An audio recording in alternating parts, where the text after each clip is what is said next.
제가 암 환자를 만났을 때 가장 문제가 되는 것은 암이라는 진단을 받았을 때 불안, 초조, 두려움, 뭐 이런 공포감, 뭐 이런 것들이 정말 대단하지 않습니까? 그런데 여기서 지금 암 환자들을 우리가 치료를 할 때 암 환자의 치료율을 이렇게 보게 되면 지금 미국과 우리나라를 이제 비교를 한다 그런다면 사실은 수술 방식도 똑같고 사용하는 약이 똑같아요. 그러면 치료율이 똑같이 나오거나 우리 잘 알고 계시는 대로 우리나라 의사들이 손재간이 더 좋다. 그래서 수술 실력이 더 좋다라는 것을 감안하게 되면 담은 1%라도 우리나라 사람들의 완치율이 더 높아야 되는데 사실은 그렇지 않습니다. 똑같은 방식의 치료를 하고 있음에도 불구하고 미국 쪽에서 더 많은 완치율이 나오는 것은 저는 이 두려움, 그 다음에 공포감 이런 어떤 마음가짐과 연결되어 있다라고 생각을 합니다. 그래서 우리나라 사람들은 이제 암이 걸리게 되면 다 살았다. 내가 살 수 있나요? 언제 죽게 되나요? 뭐 이제 이런 개념이라고 한다면 미국 사람들은 문화적 소견이겠지만 이제까지 왔던 것 중에서 잘못된 습관을 바꾸고 내가 어떠한 길로 가야 되나요? 이것을 의사 선생님들한테 이제 묻는다고 그럽니다. 그래서 그런 차이가 이런 큰 결과를 만들어냈다 이렇게 보는데요. 꼭 강조를 드리고 싶은 것은 초기의 불안감을 빨리 해소해야지 됩니다. 그러니까 우리가 매일 다니던 어떤 길이 아니라 새로운 길을 갈 때는 예를 들어서 지금 서울에서 부산을 간다고 했을 때는 제일 먼저 알아야 되는 것이 부산 가는 길을 먼저 알지 못하고서는 부산을 갈 수가 없습니다. 그러니까 부산 가는 길을 가야 되는데 그것이 아니라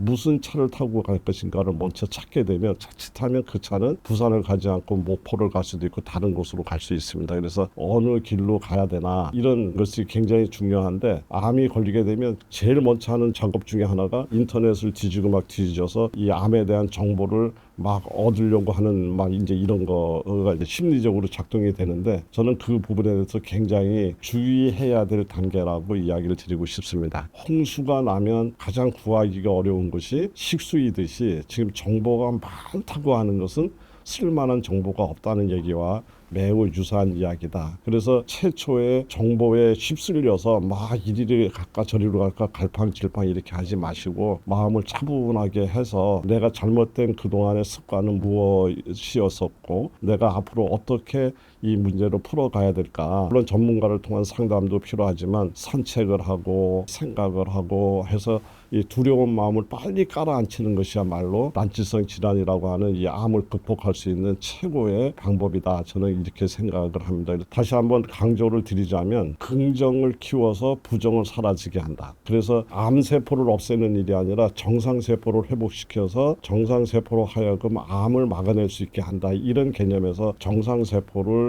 건강하게 만드는 데 필요한 음식을 설정을 하고 찾아내고 정상세포들이 잘 컨디션을 유지할 수 있도록 마음가짐을 정돈하고 이거로부터 이 암을 극복할 수 있는 이런 방향을 찾아야 되는 것이 맞다 이렇게 봅니다. 그래서 긍정을 키워서 부정을 사라지게 한다 이렇게 얘기를 했는데요. 이제 그래서 한번 해볼 만한 게임은 분명하다. 이제 저는 이렇게 얘기를 하고요. 그래서 암은 매우 어려운 병이면 분명하지만 분명히 치료가 가능하고 또 현재 많은 사람들이 또 치료가 되고 완치가 된 이런 사례들을 많이 갖고 있습니다. 그러니까 이 암이라고 하는 이러한 것을 절망으로 받아들이지 말고 전화위복의 계기로 삼아서 이번 기회에 내가 잘못된 습관은 무엇인가를 찾아내서 그것을 버리고 앞으로 어떠한 습관을 들일 것인가를 잘 찾아내서 그 방향으로 만들어 가다 나면 오히려 이것 때문에 몸이 더 건강해지는 전화위복의 계기가 될 거다. 저는 그렇게 생각을 합니다.